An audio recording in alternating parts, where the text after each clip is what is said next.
Hi everyone, I'm Jessica. Welcome back. Today we're working on block 26 of the 2023 Scrappy Sampler. This is a big one. We're making a 16-inch finished block, so I have all my pieces here. Let's get started. If you watch my unboxing video, you'll know that I've recently gotten a B770 Quilters Edition Birdie Nest sewing machine. So that's what I'm going to be using for my videos now. For this particular video, I'm going to be using two different feet because I always get asked about feet, so I'm going to mention that here for the first time with this one. I am using 57D. This is a patchwork foot and it has a 1/4 inch guide here. So I'm going to be using that when we need the 1/4 inch. And then the other foot I'm going to be using is the 1D. And this I'm going to use when we make flying geese. So let's start with that. We're going to make flying geese first. This block has a lot of flying geese. However, they're in 3 different colors. So our first, we have a center star and then there's a middle color behind it, and then there's an outer color. So I'm using 3 colors for this block plus my background. The first set of flying geese is the color of the center star, and the color of the middle. The next one that we need is the middle color and the background. And again, you need to refer to the pattern. All of this information is in the free pattern, but I'm just giving you a little overview. And then we need 8 flying geese made of our outer color.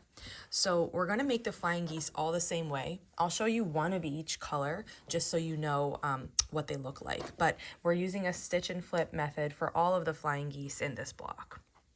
Okay, so the first one I'm making is the color of my middle star and then the middle color. Another nice feature of this machine is that it has dual feed. So there is a dual feed foot right here that works by itself. I just lowered it down to engage it. And now I'm going to line everything up. I'll show you what both do. So first I'm making sure my corner is in line with this line, which is also in line with the needle. And then my back corner is in line with that, which is also even with the needle. So let me put the foot down, and I'm just going to make sure that everything is still in line, and I will start sewing. Now sometimes you can find like the fabric can get jammed down. I get questions about that all the time. How come your fabric doesn't get jammed down into the machine? That happens to me. So couple things. I always start slow when I'm in the corner, and using a straight stitch plate helps. I have a straight stitch plate on here. The other thing is on this machine, and some machines, aren't equipped with this, but if your machine is equipped to reduce the pressure on your presser foot, that can help. I have my presser foot set to like a -5 right now. It doesn't push this back as much, which lets you get it through. I find just with piecing, when you're making garments and stuff, I don't find this as an issue, but with piecing a quilt, I find this is an issue. The other thing is back here, you can see in between, it just came down in between the presser foot before when I engaged it, the dual feed foot. And what happens is once the fabric gets back here, this foot, which is like a separate, this is not a walking foot, this is like a separate thing. It's right here where I'm tapping with this stitch ripper. It's going to just hold on to the fabric and help feed it through, help feed the top through at the same pace as the bottom. So if we just sew along here, then I have had very good luck doing that. So we need 3 different colors of flying geese. I'm going to show you one of each color just so you have an idea, and we'll chain piece these so you can see how that works. So I'm keeping that top corner in line, and I'm keeping this back corner in line here. And as soon as the dual feed foot grabs a hold of this, like it goes through beautifully. In the beginning, before the fabric gets back to the dual feed, it is a bit of a slow go.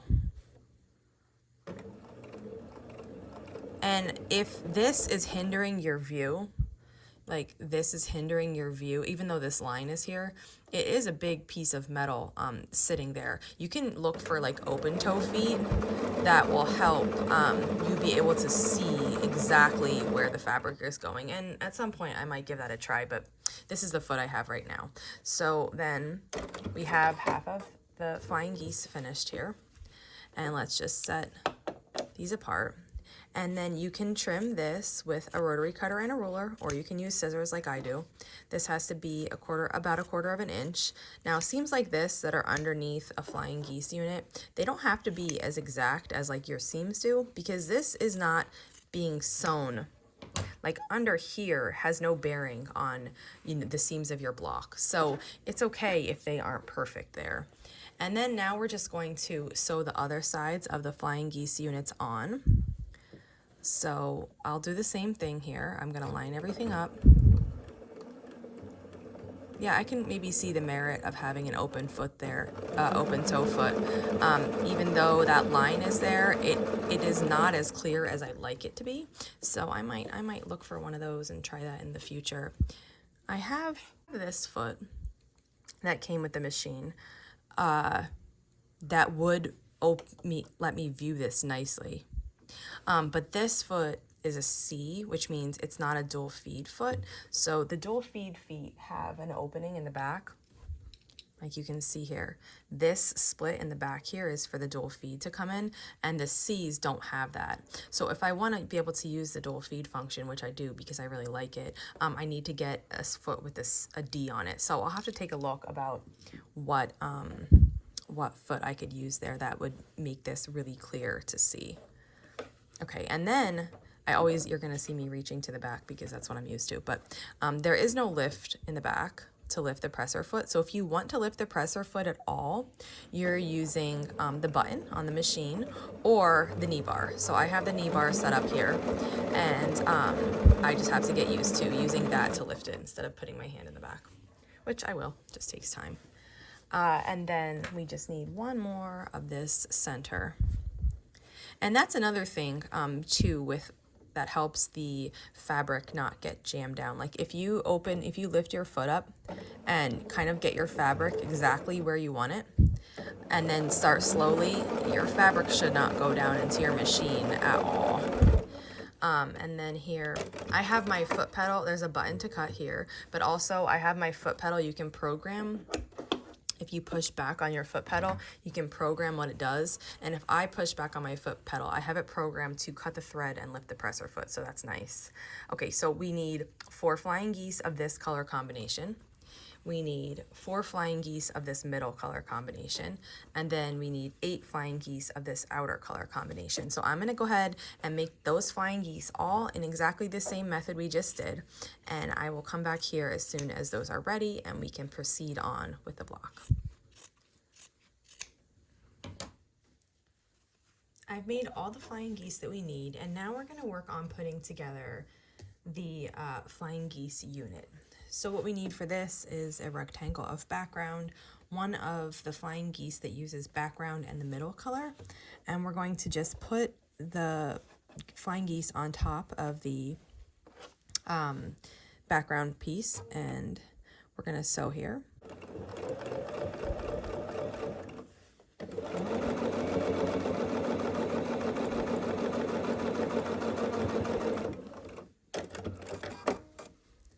And then next, we're going to add another flying geese unit, and this is going to be the one that has the background of the middle color and the edges of the center star color.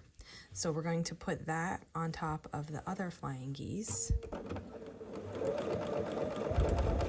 And start sewing here. Make sure these are all lined up. And just like when we're making any flying geese unit, the way I have this with this piece on top, you can't see the underneath, but you can certainly feel it with your fingers. So I can feel right here, this is where the V is of the flying geese unit, right here. And the ideal, we've talked about this in other videos, but if you're coming in late, you might have not watched the other videos. So the idea here is to have from this point to the bottom 1/4 inch of space, because your seam allowance is 1/4 inch. So when we sew across here with 1/4 inch seam allowance, we're going to be left with the seam line right at the base of the point. So when you're sewing this, you just want to keep that in mind, and you don't want to sew above that point. Now, if your flying geese turned out, you know, exact, you won't have to worry about that. But if they're not perfect, you do have to keep in mind, just you want to sew below that point so you don't cut the point off.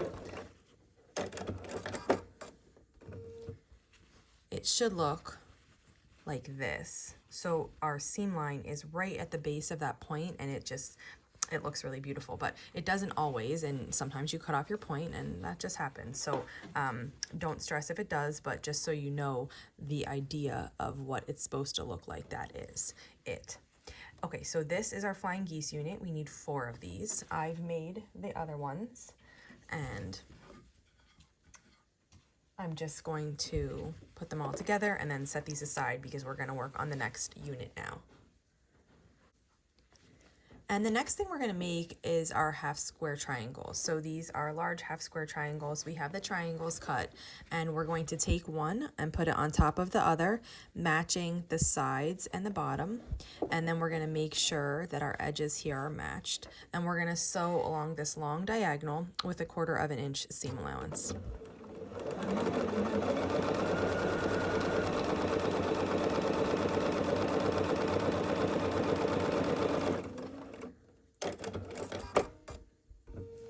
And after we do that, we'll just finger press it open. You could use an iron here if you like, but I like to finger press while I'm making the block every step of the way.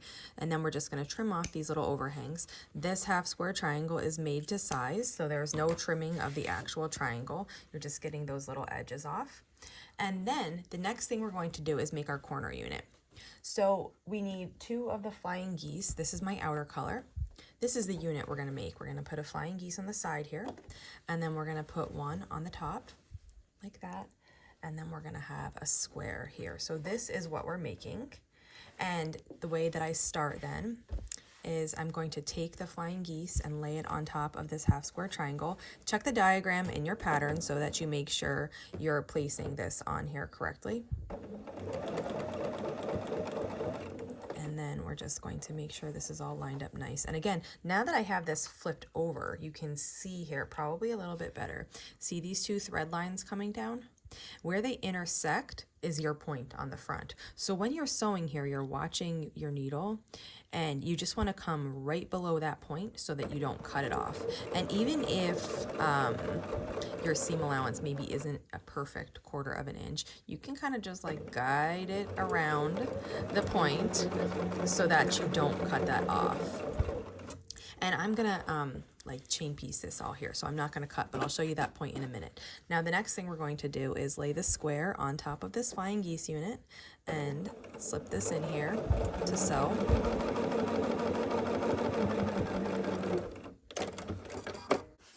And then when I open it up, so you can see now that I didn't cut that point off because I purposely went right below it, and it looks good. And now what we're gonna do is sew this unit together. So I'm going to put the smaller piece on top of this bigger piece here and get this under my machine.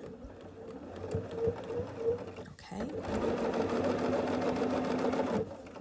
And then we're going to sew the rest of this length, again, making sure we stay below that point to not cut the point on the case off.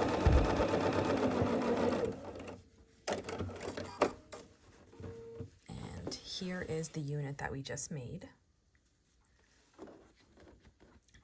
This is a pretty block. I'm excited to see this all come together. So now we have all of our components. I made the other 3 that we need for this. So we have these corner units. We have these flying geese center, like the flying geese units, and then we have our center square. Now we can just start to assemble the whole thing. So the first thing is you're going to take a corner unit and one of the flying geese units, and you're going to lay one on top of the other and sew this with a 1/4 inch seam allowance.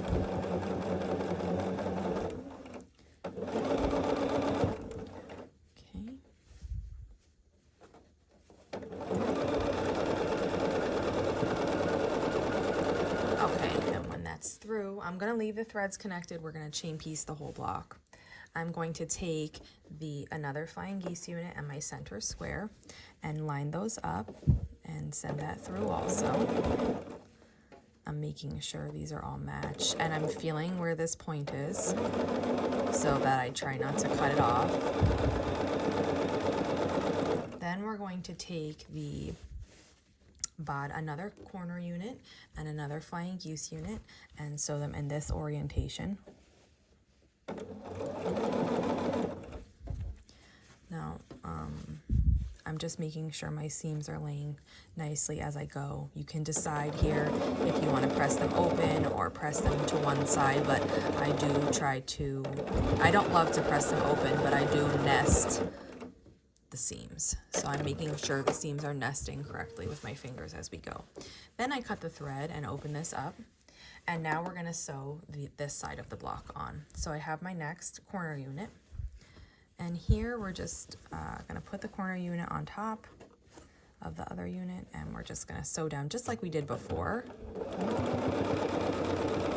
but this side of the block.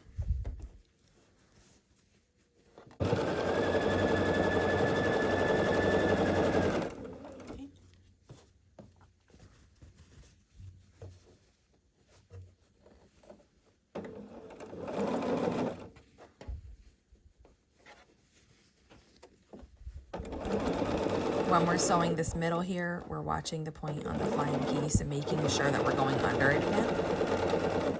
This block has a lot of that because there's so many flying geese. And then the final portion is the last corner unit here at the bottom. So let's just make sure everything's laying nicely, and then we'll add this on. So kind of like once I get the sewing machine holding it with the first couple stitches, since I don't usually pin, I just, once those first couple stitches are in order, I just get the rest of it set with my hands and then sew.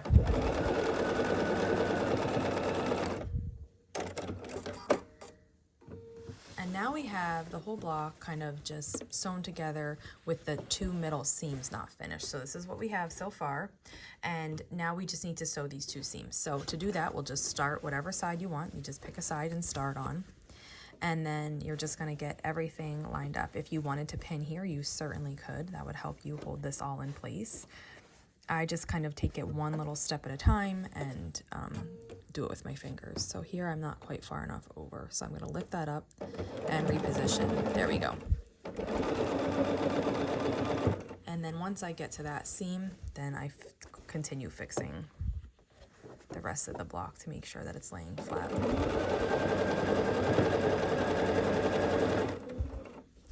And kind of at every seam then, that's just my method. I stop at every seam when it's this long block that I'm sewing, and I just make sure that the next portion is in line. So now I'm at that seam, I'm gonna stop here, and I'm gonna make sure that these pieces all have their seams going the correct way for me.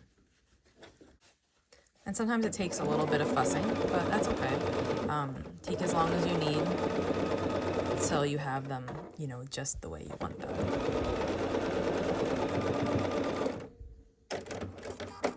And that side's finished. So now we'll just turn the block around and we will work on the other side. So the first seam here I need to work with is this flying geese.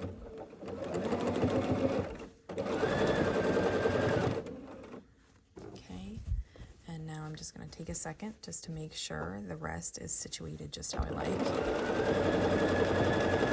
And I must have pieced this one flying geese funny because you'll see here what I'm seeing, but you'll also see that it doesn't matter. Okay, so if you can see what I'm seeing, I have my seams lined up here and down here. However, I can see this little edge of blue sticking out, which means this flying geese isn't pieced perfectly, which is fine. If you'll look, the center is. So what probably happened here is I didn't stay right on the diagonal line. I went a little bit inside of it. So where the two pieces meet is actually correct, and it's lined up with the bottom of my block. But where the two, now they're triangles, fold down, they're not folding the whole bit of the way because I wasn't perfectly on the line. But this is gonna all fall within my seam allowance, so you're not even gonna know. Okay, so I'm gonna keep maintaining 1/4 of an inch seam allowance, even though that is not perfect there. So this part may have more of like, I guess, 1/8 of an inch seam allowance than on this top part. This bottom one will have the full 1/4 inch, but it's not gonna matter. All of that is gonna be hidden in the seam allowance, and you're not even gonna be able to tell.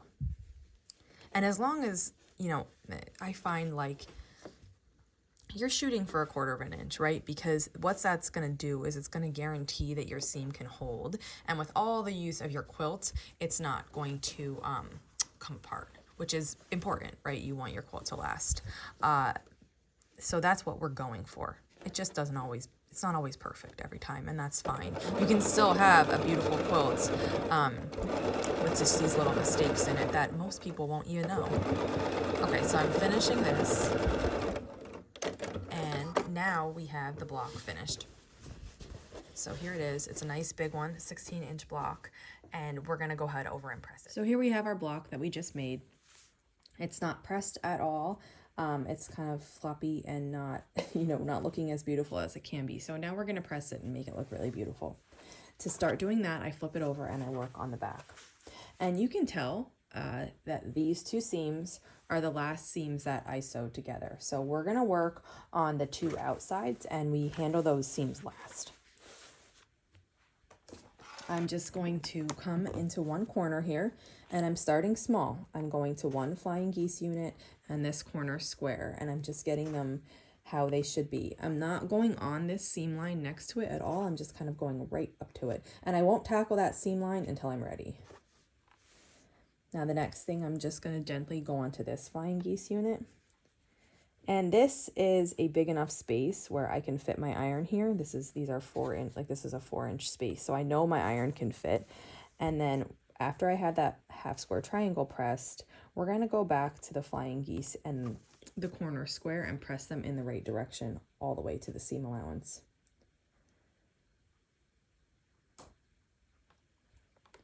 And once that is pressed, you can see how much nicer it looks from the front. It's beautiful.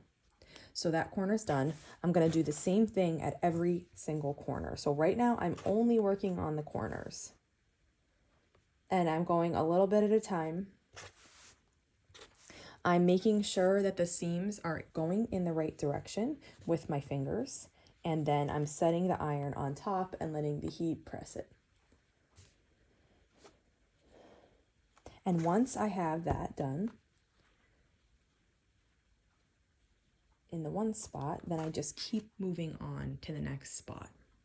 Okay, I have all of the corners pressed now and they're looking really good. So the next thing I do is, again, I have the block turned so that these are the two long seams that I did last. So we're gonna work here and then we're gonna work here before we tackle the center. So just as I did before, I'm making sure that the seams are laying correctly before I press them. And then I'm just gonna set my iron on top and press them. Okay, that side looks good. So let's flip around to the other side.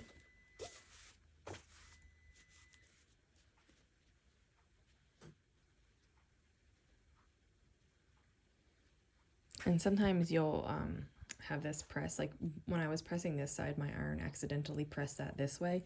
So now you just work in that little spot and give it some really specialized pressing and it will go back to the way you want it. It might take a couple presses and we'll get it from the front too to make sure. But okay, so now you'll see this whole bottom is pressed beautifully and the top is pressed beautifully, but the center is not yet. When I press the center, if you've been following along, you'll know I do this with all my blocks. But when I press the center, I like to start with a fold. So I flipped it to the front and we folded this down.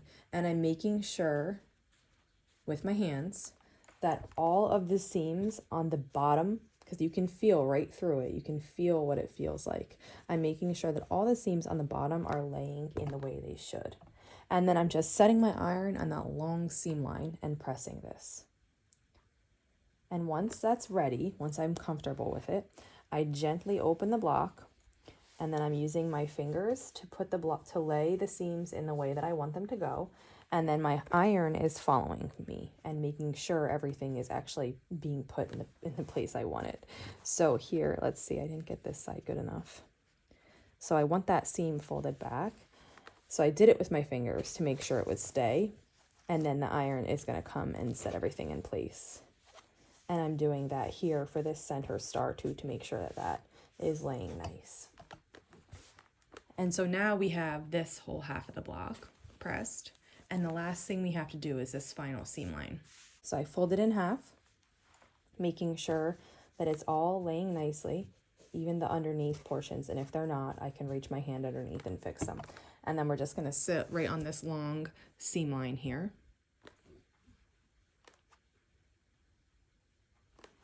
And then we'll gently open this and we will have the iron press this into place.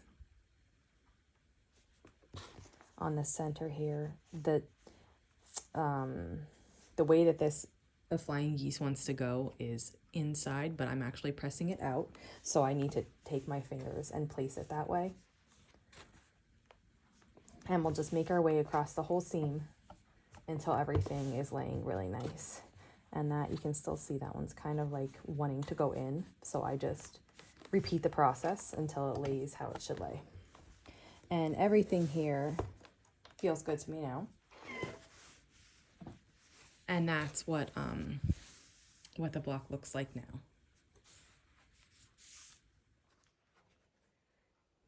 And here is the block we just made. Isn't this a pretty one? There's so many different color combinations that you can do to make this block, and I just love it. I think it's a standout beauty. And I hope you enjoyed making it. If you have any questions, just leave them in the comments below and I'll be sure to answer. And I will see you back here for the next block tomorrow. Thanks for following along.